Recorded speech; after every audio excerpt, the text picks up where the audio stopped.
তো আজকে আসলাম আহ, ধুরন্ধর 2 মুভি নিয়ে একটু রিভিউ দেওয়ার জন্য আসলে। গতকাল রাতে আমার এই ধুরন্ধর 2 এর শো ছিল। সিনেমা হলে যাই, সিনেমা হল হাউসফুল ছিল এবং সেখানে ধুরন্ধর 2টা দেখি। রাতের শো আর কি, প্রায় রাত 9:45-এ শুরু হয় এবং শেষ হয় রাত 1:30-টার দিকে আর কি। তো বাসায় আসতে আসতে সব কিছু মিলে আমার 2:30 বেজে যায় আর কি বাসায় আসতে আসতে।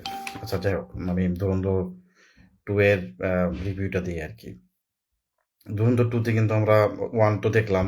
1টাও ওয়ান্ডারফুল, 2টাও একদম ওয়ান্ডারফুলি খুবই ভালো মতো স্ক্রিপ্টেড এবং একটার কাহিনীর সাথে আরেকটা কাহিনী মিলিয়ে যে দেখানো, যে নেরেটিভ বিল্ড আপ করা, এটা কিন্তু ওয়ান্ডারফুলি এক্সিকিউটেড আর কি। ঠিক আছে? তো এখানে আমি কিছু কিছু পয়েন্টগুলো তুলবো আর কি। এই যে ভারতীয় এজেন্ট তারা যে পরিমাণ স্যাক্রিফাইসটা করে আর কি তাদের দেশকে, তাদের ইয়েকে রক্ষার জন্য, তা বহিরাগত শত্রুদের থেকে আর কি। ঠিক আছে? এই কনসেপ্টই মুভিটা আর কি বানানো, কিভাবে করে আর কি তারা রক্ষা করে তাদের দেশ, তাদের সম্প্রদায়, তাদের সবাইকে রক্ষার জন্য যে কাজটা করে, যে ধরনের ভয়াবহ কাজ, রিস্কি কাজ জীবন বাজি রেখে করে, সেটাই আর কি আসলে হলো এখানে মেন জিনিসটা আর কি। তো এখানে পাকিস্তানে আসেন। পাকিস্তান যেহেতু 1947-এর তৈরি হয়েছে দ্বিজাতি তত্ত্বের উপর। আমরা হয়তো কম বেশি অনেকে দ্বিজাতি তত্ত্বটা জানি, এটা আসলে কি। এই দ্বিজাতি তত্ত্ব হলো হিন্দু মুসলমানের দুইটা আলাদা জাতি। এটা জিন্নার আগে, নামটা ভুলে গেছি আমি। জিন্নার আগে একজন এটা ফার্স্ট ইনিশিয়েট মানে তৈরি করছিল, জিন্না এটাকে ধরে পরে প্রচার করে আর কি, তার পার্টির মাধ্যমে আর কি, মুসলিম লীগের মাধ্যমে প্রচার করে আর কি। তো দ্বিজাতি তত্ত্বটা হলো হিন্দু আর মুসলমান আলাদা আলাদা জাতি, দুজনের কালচার, সংস্কৃতি, ভাষা, বিশ্বাস সবকিছুই আলাদা এবং মুসলমানেরা হিন্দুদের সাথে তাই থাকতে পারবে না। তো নানান কারণেই করে এরা একটা নেগেটিভ বানিয়ে এরা আলাদা রাষ্ট্র দাবি করে পাকিস্তান, এবং এই পাকিস্তানটা হিন্দুদেরকে শত্রু মনে করে, নিজেদেরকে সুপিরিয়র মনে করে, হিন্দুদেরকে সৃষ্টির নিকৃষ্টতর জীব মনে করে। এরা পাকিস্তান নামের একটা রাষ্ট্রের জন্য জিহাদ চালায় আর কি, পুরো ইন্ডিয়াকে জিহাদ চালিয়ে, গণহত্যা চালিয়ে বিভিন্ন জায়গায় তারা পাকিস্তান বানায় আর কি। এবং করে পাকিস্তান তখনকার লিডারশিপরা এত গণহত্যা এতই দেখে লিডারশিপরা তখন মেনে নেয় আর কি। ঠিক আছে? এই পাকিস্তানের বানানোর এটা আর কি। তো এখানে পাকিস্তানের কনসেপ্টটা মেইনলি এখানে হলো যে হিন্দু ফোবিক, হিন্দু ফোবিয়াতে সবসময় ভোগে, কাফের ফোবিয়া, এবং হিন্দুদের প্রতি হেট্রেট অনেক বেশি, যেহেতু এটা পাশের দেশ হলো বিরাট বড় একটা মুশরিকদের দেশ। আল হিন্দ মানে ইন্ডিয়া হলো মুশরিক এবং বিরাট অংশ এটা মুষ্টিতে দেশ, তাই এখানে অ্যান্টি হিন্দু সেন্টিমেন্ট অনেক বেশি আর কি পাকিস্তান। তো পাকিস্তানের কনসেপ্ট, পাকিস্তানের একটা কনসেপ্ট, এটা একটা ল্যান্ড না, দেশ না। এই কনসেপ্টে তৈরি হয়েছে হিন্দু ফোবিয়া থেকে, এবং এটা একটা আলাদা একটা ভূমি, ভারতের একটা ভূমি দখল করে বসে আছে, নিজেদের ক্ষমতা চালাইতেছে বর্তমান মডার্ন যুগে একটা আলাদা রাষ্ট্র হিসাবে আর কি। ঠিক আছে? তো এই পাকিস্তানের কনসেপ্ট হলো এন্টি হিন্দু, এন্টি মুশরিক, এন্টি কাফের, এবং এবং কাফের হলো শত্রু যেহেতু, এবং তাদেরকে সবসময় আক্রমণে রাখা, চাপে রাখা, এবং পারলে তাদের উপর গণহত্যা চালানো।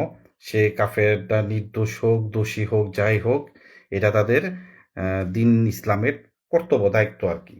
ঠিক আছে? তারা মনে করে এটা তারা আল্লাহর কাজ করতেছে আর কি, মানে কোরআনের আল্লাহর কাজ করতেছে এবং আল্লাহ তাতে খুশি হইতেছে, কাফের গুলা মারতেছে বলে আর কি। যারা আল্লাহর সাথে শিরক করে, যেটা সবচেয়ে বড় গুনাহ, যেটা আল্লাহ একদমই পছন্দ করে না। তো পাকিস্তানের পুরো কনসেপ্টটা এখানে দেখানো হয়েছে যে ইসলামও মানে এই ইসলামের উপর ভিত্তি করে আলাদা মানে দ্বিজাতি তত্ত্ব নিয়ে আসে। সেই দ্বিজাতি তত্ত্বের উপর থেকে ভারত ভাগ হয়, তারপর পাকিস্তান কি কি কাজ করে ভারতকে আক্রমণ করার জন্য, এই বিষয়গুলো কিন্তু খুবই ভালো মতো বর্ণনা দিয়েছে আর কি মুভিটা থেকে, কি কি কাজ করে না করে এবং পাকিস্তানের ভিতরে অবস্থাটা কি। এই মুভিতে একটা পর্যায়ে ওই যখন ওই যে শুরু হয় আর কি, মেজর ইকবাল, তারপর এলো ওই যে আসলাম, এসপি আসলাম, ওইখানে ওই ব্লাসফেমির একটা সিন দেখায় আর কি। ওইখানে একটা সম্পত্তি আছে, আইএসআই তাদের কর্মকাণ্ড চালানোর জন্য ওই শিখ সম্পত্তি ফার্স্টে ওই দখল, মানে ওই ভালো মতো বলে শুনে না, অথবা কম দাম বা ইসে, বা তার সেন্টিমেন্ট আছে, এটা তাদের বাপ দাদার সম্পত্তি, সে বিক্রি করতে চায় না। তো সেই সম্পত্তিকে হাতানোর জন্য কি করলো মেজর ইকবাল, এলাকায় এটা ছড়াই দিল যে শিখটা হলো কোরআন পড়াইছে, এই শিখে কোরআন পড়ায়া হলো ইসলামের অবমাননা করছে এবং গুস্তাকি রাসূল করছে আর কি, রাসূলের অপমান করছে, আল্লাহর অপমান করছে। এই বলে কি করলো, শিখের পুরা সম্পত্তি দখলের জন্য সেই শিখ ফ্যামিলির পুরা ঘর বাড়ি সে জ্বালাই দিল আর কি, মানে ওই মব তৈরি করে। এদিকে আমরা মিল পাই না বাংলাদেশেও সেম। এই যে 2021 সালে পাকিস্তানের মডেল ফলো করেই কিন্তু এই কোরআন রাখা হইলো হনুমানের ঠ্যাঙের উপরে, ঠিক আছে, রেখে ওটারে নিজেরাই রাখলো, নিজেরাই রেখা ইকবাল রাখলো। সেরও কিন্তু ওই কি বলে ওটার নাম, ওর নাম কি ইকবাল ছিল না? যে কেউ যে ইটা রাখে আর কি, গদার গদার মানে গদা নেয় পরে পালায়, ওনার মতন ইকবাল এই টাইপের কি আর কি একটা ছিল, যাই হোক। তো ওই সেম কাজটাই ওই ব্লাসফেমিতে ফাঁসাইতে পুরো হিন্দু কমিউনিটির উপর বাংলাদেশে সারা দেশেই আমাদের পূজার টাইমে দুর্গাপূজায় আক্রমণ হলো সে, এবং সেই এটার নাম আমরা দিলাম যে রক্তাক্ত শারদ। খুবই একটা মানে মারাত্মক একটা থমথমে একটা ছিল আর কি, অনেক হিন্দু প্রাণ গেছে এই জায়গায়, 5-6 জন গেছে আর কি, ঠিক আছে, এই উৎসবে আর কি, আমাদের এই হিন্দু ধর্মের উৎসবে। এই যে ব্লাসফেমির এই আইনটা, এটা কিন্তু পাকিস্তানের মডেল, এবং পাকিস্তান এটা খুব ভালো মতো অ্যাপ্লাই করে আর কি। এবং পাকিস্তানি মডেল যেহেতু বাংলাদেশ ও পাকিস্তানের অংশ ছিল, আলাদা ভাগ হয়ে গেছে, that's a different case, but they still follow the same model, same Pakistani model. কারণ এই জায়গায় মানুষদের এখনো মানুষরা আছে যারা স্টিল বিলিভ করে দে আর পাকিস্তানি। তো তাদের জিহাদি কর্মকাণ্ড, তাদের যত ইয়ে আছে, এন্টি মুশরিক, এন্টি হিন্দু, এন্টি হিন্দুইজম, সবকিছু মিলিয়ে তারা এই জিহাদি কর্মকাণ্ডগুলো করে। একটা হিন্দু দোষ করুক না করুক, তাদেরকে আক্রমণ করার জন্য একটা কারণ খুঁজে বের করে নিজেরাই কারণ তৈরি করে এবং সেভাবেই করে হামলা চালায়। এখানে ব্লাসফেমিটা গেল আর কি, ঠিক আছে। এবং এটা এখন পর্যন্ত চলতেই আছে, যেমন লাস্ট পর্যন্ত এটা দীপচন্দ্র দাসের সাথে হলো। সে কোনো দোষ করে না, সে হয়তো বা বেতন নিয়ে তার কলিগ বা মালিকদের সাথে তর্কাতর্কি হয়েছে, বাট তাকে থামানোর জন্য, তাকে ফাঁসানোর জন্য কি বললো, ইসলামের অবমাননা করছে এটা বলে তাকে কি করলো, তাকে নির্বিচারে তাকে বর্বরতার সাথে মধ্যযুগীয় স্টাইলে তাকে পিটাইলো, সবাই সবাই মিলে মব তৈরি করে। পিটানোর পর তাকে হেসরাইতে হেসরাইতে নিয়ে গেল, ঠিক আছে, আধামরা করার পর একদম প্রায় মরেই গেছে। তাও বাচ্চা হয়ে যদি হসপিটাল নিতে হয়তো বেঁচে যেত। তাকে কি করলো আবার গাছের সাথে গলায় দড়ি বেঁধে ঝুলাইলো, ঝুলাইয়া পরে কি করলো আগুন দিয়ে দিল। মানে কতটা বর্বর, মর্মান্তিক, আর কতটা হইলেন মনে করেন হায়ানার দল হইলে এই কাজটা করতে পারে কি, just in the name of Islam, in the name of Allah. এটা পাকিস্তানের মডেল আর কি, ঠিক আছে। এটা সেম মাদ্রাসা পোলাপানদের ব্রেন ওয়াশ দিয়া মুজাহিদ বানিয়ে এই কাজগুলো করে আর কি। তো সিনেমাতে আমরা ব্লাসফেমির একটা এটা দেখলাম আর কি, ঠিক আছে।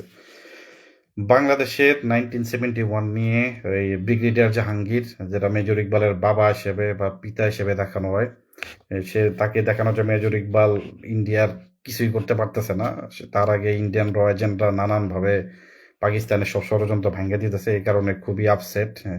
এবং সে বাংলাদেশের নাম তুলে যে বাংলাদেশে সে হাজার হাজার নারীদের ধর্ষণ করছে, ধর্ষণ করে তাদের পেটে বাচ্চা দিয়ে দিছে, বাচ্চা দিয়ে, এবং সেই বাচ্চাগুলো এখন পাছা দুলায় হাঁটতেছে আর কি, মানে বলে গান গান দুলাকে চল রা হ্যায়, মানে এরকম করে হিন্দিতে বা উর্দুতে বলে আর কি, ঠিক আছে, পশ্চাৎ দেশ আর কি। তো বলতেছে যে তোর মতো পোলার থেকে, তার থেকে যদি এখান থেকে আমার একটা জারজ সন্তান রে এখানে নিয়ে আইসা পালতাম, বিগতম ওরা তোর থেকে অনেক ভালো মুজাহিদ বা জিহাদ হইতে পার, ভালো সন্তান হইতে পারতো, আর তুই এখানে কিছুই করতে পারতাছস না, ঠিক আছে। তো এখানে বাংলাদেশের ইটা খুব মোটামুটি একটা চ্যাপ্টার এখানে ছোটখাটো আকারে হলো ছিল, বলছে আর কি, এরকম করে বাংলাদেশকেও টাচ করছে আর কি। এবং এটার বদলাটা পাকিস্তান নিতে আছে, এই ক্ষতবিক্ষতটা যারা ইন্ডিয়ার ষড়যন্ত্র বা ইন্ডিয়ারই মনে করে এই করে আর কি, ঠিক আছে। কারণ এটা সবাই কাফের ফোবিয়া, এবং সবসময় খালি কাফের ইহুদি নাসারা কাফেরদের ষড়যন্ত্র, সারাদিন এটা নিয়ে ভাবতে থাকে, নিজের আগাম কোকাম সবকিছু করবে আর বলবে যারা কাফের আর ইহুদি নাসারাদের ষড়যন্ত্র, খালি অলওয়েজ খালি নিজের আকাম করে আবার ভিকটিম কার্ড প্লে করবে। এই জিনিসটা আর কি অনেক মাহির আর কি এরা, ঠিক আছে। বাট এখন দুনিয়া এত বোধাই না, এত এত বোকা না, এখন এখন চালাক হয়ে গেছে। এই ব্যাপারগুলো ভিকটিম কার্ড প্লে করা এটা এখন আর চলে না আর কি বিভিন্ন বিশ্বে আর কি, ঠিক আছে। তো এখানে আরো দেখানো হয়েছে যে ইসলামিক জিহাদ এখানে ভারতের প্রেক্ষাপটে এখানে গাজওয়াতুল হিন্দ, এবং গাজওয়াতুল হিন্দের এখানে যে মেজর ইকবাল, তারপরে যখন লাস্টের সিনগুলোতে যে ফাইট হয় আর কি ওই এর সাথে হামজা আলী মাসারির সাথে আর কি, মানে ওই ইসের সাথে আর কি জাসকিরাত। তো ওইখানে কিন্তু বলে যে আমরা মালিকানি মত বানাবো, আমরা হিন্দুস্তান দখল করব, এখানে ইসলামিক শাসন চলবে, সবাইকে কালেমা পড়ে মুসলমান বানাবো, মালিক অনুমত হিসাবে ওই জায়গার মেয়েদের তারা দিনরাত ভোগ করবে, ঠিক আছে। তো এই বিষয়গুলা তাদের যে ডক্ট্রিনগুলো, তারপর খোসরান এই এই খোসরান মনে হয় ওটা এলাকার নাম, যে আর্মিরা আসবে আর কি, ঠিক আছে। ওই সেখান থেকে লাস্কার আসবে, আর্মিরা এসা পুরা ভারত দখল করে এখানে সবাইরা কনভার্ট করবে, যারা হবে না তাদের গলা কাটবে, আর সুন্দরী এই মহিলাদের মুশরিকাদের গনিমতের মাল হিসেবে হিন্দুদের এখানে স্লেভ বানায় রাখবে আর যৌনদাসী বানায় রাখবে আর কি, আর বাচ্চা পয়দা করবে এখান থেকে ফোর্সফুলি বা ধর্ষণ করে হোক। তো এই নেগেটিভটা খুব ভালো মতো প্রচার করে, এবং তাকে যখন মারা হয় পুরা কেরোসিনে ফেলা, সে তখন দাজ্জাল হবে হ্যান ত্যান, মানে ইসলামিক যত ডক্ট্রিন আছে বা ইসলামিক যত বিলিফ গুলো আছে সেগুলা বারবার বলতে থাকে কি যে দাজ্জাল তুই আমার এটা করছস ওইটা করছস, আমরা তারপরে জয়ী হবো, আল্লাহ আমাদের সাথে আছে, মানে এই টাইপের এগুলো ডক্ট্রিন গুলো বলতে থাকে, ঠিক আছে। যে সমস্ত ডক্ট্রিন দিয়ে ব্রেন ওয়াশ হয় সে মেজর ইকবালকেও সেইভাবে করেই দেখানো হয়েছে আর কি। তো মুভির ভিতরে আমরা বালুচদের জেনোসাইড দেখি, বালুচরাও তো মুসলমান এবং তারাও পাকিস্তানের বর্বরতার শিকার। বালুচরা সেই পাকিস্তান হওয়ার আগে থেকেই মানে স্বাধীনতা চেতেছে, তাদের জন্য আলাদা দেশ চেতেছে, কারণ পাকিস্তান এখানে ব্রিটিশদের আওতায় এসে অ্যাংলো জাতিগোষ্ঠীর সাথে ডিল করে এই দেশটা পাকিস্তান নামে কনসেপ্টের এই দেশটা বানিয়ে তারাও কিন্তু সেম মুসলমান হয়েও তারা এক উম্মার কথা বললেও তারা কিন্তু বালুচদের হত্যা চালাইতেছে, গণহত্যা চালাইতেছে। এবং সেখানে দেখা যায় প্রতি বছর 300 বালুচদের নিয়ে তারা হত্যা চালায়, মানে নির্দোষ বালুচদের নিয়ে গণহত্যা চালায়। হয় না, বালুচরা কি স্বাধীনতা কেন চাবে না? এত অত্যাচার, ওদের সাথে বৈষম্য করা হয় এই কারণে আর কি। যতই এক এক উম্মা এক মুসলিম উম্মার যতই বলি ওরাক, এটা নিয়ে দান্দা করুক, এই জিনিসটাকে খুব ভালো মতো এক্সপোজ করে দিছে আর কি, ঠিক আছে। তো এই অবস্থাটা শিশুদের মারে ওই জায়গার মানে ভিতরের অবস্থায় যে এত খারাপ, সিয়া সুন্নি এক মাঝহাব আরেক ফিরকা মাঝহাবি, দুই মাঝহাবির মধ্যে লড়াই, সব একদম ভালো মতো এক্সপোজ করে দিচ্ছে আর কি, ঠিক আছে। তো এই হলো বিষয়টা। আর এখানে মেইন যেটা ফোকাস করা হয়েছে যে একটা গুপ্তচর যে তার জীবনকে বাজি রেখে কত একটা বলিদান দিয়ে আমরা যারা সাধারণ মানুষ আছি তাদেরকে রক্ষা করার জন্য কি পরিমাণ মানে রিস্কি কাজগুলা করে আর কি, তারা কি পরিমাণ বলিদান দেয়, কি পরিমাণ স্যাক্রিফাইস করে, সেটা একটা এজেন্টের একটা জীবনকে, তাদের স্যাক্রিফাইসকে, তাদের সবকিছুকে খুব ভালো মতো এখানে শো করছে আর কি। তারপরে মুভির শুরুতে যেটা হয় সেটা হলো যে গীতার যে শ্লোকটা, যে your duty is to uphold the dharma, এই যে শ্লোকটা আছে গীতার 2 নম্বরের অধ্যায়ের 47 নম্বর শ্লোকটা, এখানে ডাইরেক্ট বলা হয়েছে যে ভগবান শ্রীকৃষ্ণ বা যোগেশ্বর শ্রীকৃষ্ণ, আপনারা যে যাকে তাকে যেভাবে বলেন, কেউ কেউ ভগবান বলে, কেউ যোগেশ্বর বলে, কেউ কৃষ্ণজি বলে আর কি, কেউ তার কাছে ভগবান ঈশ্বর স্বরূপ, কেউ তার মানব কোয়ালিটি নিয়ে অনেক ইমপ্রেসড। তো যাই হোক, সেখানে সে যুদ্ধক্ষেত্রে বলতেছে যে যে তুমি তোমার ধর্ম এখানে তোমার ধর্মের যে কর্তব্যগুলা এটা পালন করো, ফলের আশা করো না, ঠিক আছে। যখন তোমার যুদ্ধটা শুরু হবে বা যুদ্ধের মধ্যেই হবে, তুমি তোমার কর্মটা বা ধর্মটা খুব ভালো মতো পালন করো। এখানে আসলে ধর্মটা কি? ধর্মটা হলো এখানে ক্ষত্রিয় ধর্ম পালনের কথা বলতেছে। অর্জুন নিজে একজন ক্ষত্রিয়। একটা ক্ষত্রিয়র ধর্ম কি? একটা ক্ষত্রিয় ধর্ম হলো যুদ্ধ করা। যুদ্ধ কাদের জন্য করা, কিসের জন্য করা? ন্যায়ের জন্য লড়া, অন্যায়ের বিরুদ্ধে লড়া, এবং অন্যায় এবং এই যে যত ধরনের অরাজকতা আছে, তারপরে যত ধরনের কেয়াস আছে যেটা সমাজকে নষ্ট করে, সমাজে অশান্তি সৃষ্টি করে, সেই সমস্তর বিরুদ্ধেই যুদ্ধ করাই হলো প্রত্যেকটা ক্ষত্রিয়র ধর্মর মধ্যে পড়ে আর কি, বা কর্তব্যের মধ্যে পড়ে আর কি, এবং নির্দোষদের এবং ইনোসেন্টদের রক্ষা করা, এটা হলো ক্ষত্রিয় ধর্মের অংশ। তো ব্যাটেল ফিল্ডের এখানে যোগেশ্বর শ্রীকৃষ্ণ তাকে ইন্সপায়ার করার জন্য তার ধর্ম এবং কর্তব্য, যেহেতু সে ক্ষত্রিয়, তার ব্যাটেল ফিল্ড থেকে তার এখন পালানো ঠিক হবে না, সে নানানভাবে নানান থটসে কনফিউজড আর কি। বাট যারা অধর্ম করে, যারা অধর্ম বলতে এখানে যারা অন্যায় করে, অত্যাচার করে এবং এই টাইপের এগুলাকে মানে হলো এই এগেনস্টে দাঁড়ানোর জন্য, ধর্মকে পুনরায় স্থাপনের জন্য প্রত্যেকটা ক্ষত্রিয় যুদ্ধ করে। এখানে এখানে যেটা যেটা বোঝানো হয়েছে সিগনিফিকেন্সটা, যে একটা এজেন্ট, সে তার যে নির্দোষ লোকজন ভারতে আছে, বা ভারতের মধ্যে নির্দোষ যে নারী, শিশু বা প্রবীণ যারা আছে, এটা তো কোনো দোষ করে না, এখানে হয়তো বা নর্মাল জীবনযাপন করে রাইট করে খায়, তারপরও কিন্তু এদের বিরুদ্ধে এই জিহাদিরা পাকিস্তান এই মুজাহিদ বানিয়ে পাঠাইয়া নির্বিচারে গুলি চালায়, গলা কাটে, হত্যা করে আর কি, ঠিক আছে, নির্দোষদের। এবং মঞ্জির ইকবাল সেখানে একবার বলে যে আমি কিল্লিগা থাকি গাইডে জানোস ফোনের মধ্যে, ওখানে মানে ফোনে থাকি জানোস কেন, তখন ওই বলে যে হামজা বলে যে কেন থাকোস, গাইড গাইড গাইড করার জন্য থাকোস, বলে যে না, আমার হলো কাফেরদের চিল্লানি শুনতে খুব ভালো লাগে, ঠিক আছে। তো কাফেরদের চিল্লানি মানে লোকটা খুবই স্যাডিস্ট টাইপের, সে একটা নির্দোষ মানুষ মারা যেতেছে সেখানে, সে তাদের চিল্লানি শুনে না খুব মজা পায় আর কি, ঠিক আছে। এতটাই হিন্দু ফোবিক, এতটাই ক্রেজি, এতটাই পাগল এবং এতটাই বর্বর আর কি, ঠিক আছে। তো এই হলো অবস্থাটা।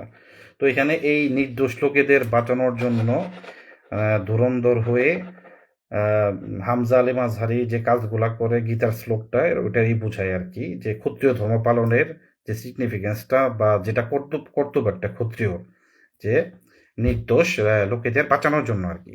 এবং যারা নির্দোষ লোকেদের মারে, যারা নির্দোষ লোকেদের হত্যা করে, গণহত্যা চালায় নির্বিচারে, তাদের এগেনস্টে দাঁড়ানো এবং তার ক্ষত্রিয় ধর্ম খুব ভালো মতো পালন করা। এবং গীতার টোটাল গীতার যদি আমরা পড়ি, টোটাল এটাই মিন করে আর কি, অন্যায়ের বিরুদ্ধে, অধর্মের বিরুদ্ধে সবসময় একজন ক্ষত্রিয় যোদ্ধা সবসময় দাঁড়াইতে হবে।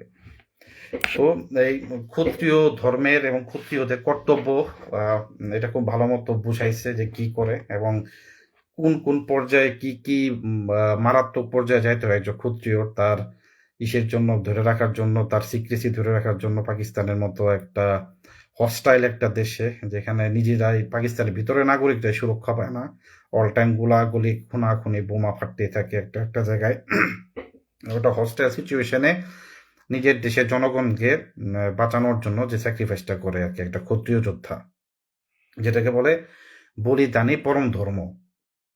তো এই লোভেস্তা, এটা হলো একটা ক্ষত্রিয় ধর্মের বা ক্ষত্রিয় যোদ্ধাদের একটা কোড অফ লাইফ আর কি, ঠিক আছে।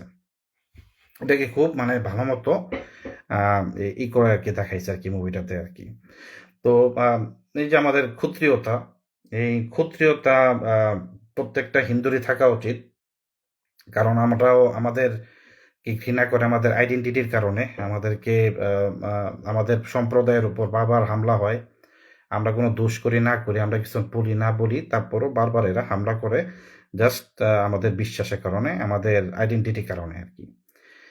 যতদিন পর্যন্ত না হিন্দুরা ক্ষত্রিয় না হইছে, ক্ষত্রিয় ধর্মর সিগনিফিকেন্সটা না বুঝছে, ততদিন পর্যন্ত এরকম চলতে থাকবে। কান্নাকাটি করে প্রশাসনের কাছে গিয়ে কোনো লাভ হবে না।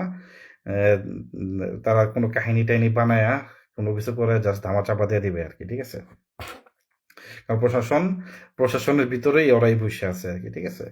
তো এটা একটা এই আরব-বদিনী সাম্রাজ্যবাদীদের মতাদর্শে পরিচালিত একটা রাষ্ট্রে কোনো কাফের সুবিচার পাবে না, এটা ধ্রুব সত্য, ঠিক আছে। এটা হলো ধ্রুব সত্য আর কি, সুবিচার এটা পাবে না আর কি, হোক সেটা বাংলাদেশ, পাকিস্তান, বা কট্টর ইসলামিক দেশে বা আফগানিস্তান, যেখানেই হোক না কেন, they will not get the proper justice. It's because of they are the worst of creature according to Quran, ঠিক আছে। এবং এই সৃষ্টি নিকৃষ্টতর জীবের আবার কিসের মানবাধিকার, কিসের কি আবার, ঠিক আছে, যেখানে স্বয়ং কোরআনের আল্লাহ পছন্দ করে না এদেরকে, এবং সবচেয়ে বেশি ঘৃণা করে, এবং এদেরকে জাহান্নামে চিরস্থায়ী রাখবে আর কি, ঠিক আছে। তো এই হলো বিষয়টা। ইহুদিদেরকে ওখানে দেখা হয়েছে, ইহুদিদের একটা সিনকেও দেখানো হয়েছে। পাকিস্তানে অনেক ডার্ক হিস্টোরি আছে যেটা অনেক মুমিন মুসলমানরাও জানে না, যে ইহুদিদের সাথে মিলে কিভাবে করে মুসলমানদের এগেনস্টে ওরা গণহত্যা চালাইছে, ঠিক আছে। এই হিস্টোরিটা অনেক ইন্টারেস্টিং, মনে হয় আরো সামনে আসবে এই ব্যাপারগুলো নিয়ে। পাকিস্তানের যে ডার্ক চ্যাপ্টারটা কি বা ডার্ক যে ফেসটা, ওটা এখনো সামনে আসে না। এটা মোটামুটি মুভিটা ভালো মতো আর কি রিভিল করছে, এবং সামনে আরো রিভিল হবে। তো এই যে বিষয়টা, এই বিষয়গুলো নিয়ে আসলে একটা ধুরন্ধর 2 আসলে একটা আই ওপেনিং একটা মুভি, এবং এটা সবারই দেখা উচিত। আমিও আমার বাচ্চা যদি বড় হবে, 18 বছর হবে যখন, আমি আমার বাচ্চাকে নিয়ে এই মুভি আমি আবার দেখব। যদি আমার আয়ু সেই পর্যন্ত আমি বেঁচে থাকি আরকি। ঠিক আছে? অবশ্যই আমি আমার বাচ্চাদের নিয়ে দেখব। আমি মুভিতে দেখছি, আমি যখন সিনেমা হলে যাই, আমি দেখছি বাবা-মা তার আ সন্তানকেও নিয়ে আসছে। ঠিক আছে? এখানে জার্মান যে জার্মান পরিবেশে বড় হওয়া, বেড়ে ওঠা, সে তার সন্তানকে, একটা ছেলে, তার ছেলেকে, একমাত্র ছেলেকে নিয়ে আসছে। বাবা-মাও আসছে। ওরা ওই পাঞ্জাবি ভাষায় কথা বলতেছিল। ঠিক আছে? হয়তো বাবা পাঞ্জাবি হিন্দু হবে আরকি। তো এবং তার জার্মান জার্মান পরিবেশে, জার্মানিতে বেড়ে ওঠা সন্তানকে নিয়ে এসে একসাথে মুভি দেখতে আসছে। এবং ইন্টারেস্টিং হলো এখানে সব জার্মান বর্ন, মানে জার্মান ইন্ডিয়ান, ওদেরই সংখ্যা বেশি ছিল। ওরাও এসেও দেখছে আরকি। এবং পিতামাতা সবাই বাচ্চাদের নিয়ে এসেও দেখছে। এবং এটা আমি মনে করি আপনাদের বাচ্চারাও যখন বড় হবে, 18 হবে, অবশ্যই এই মুভিগুলো দেখাবেন এবং তাদেরকে বলবেন যে কারেন্ট সিচুয়েশন আগে কি ছিল, এখন কি, ভবিষ্যতে কি হতে পারে। এই তো বিষয়টা। তো এটা বলার জন্য আসলাম। সবাই ভালো থাকবেন, সুস্থ থাকবেন। ওম তৎসৎ।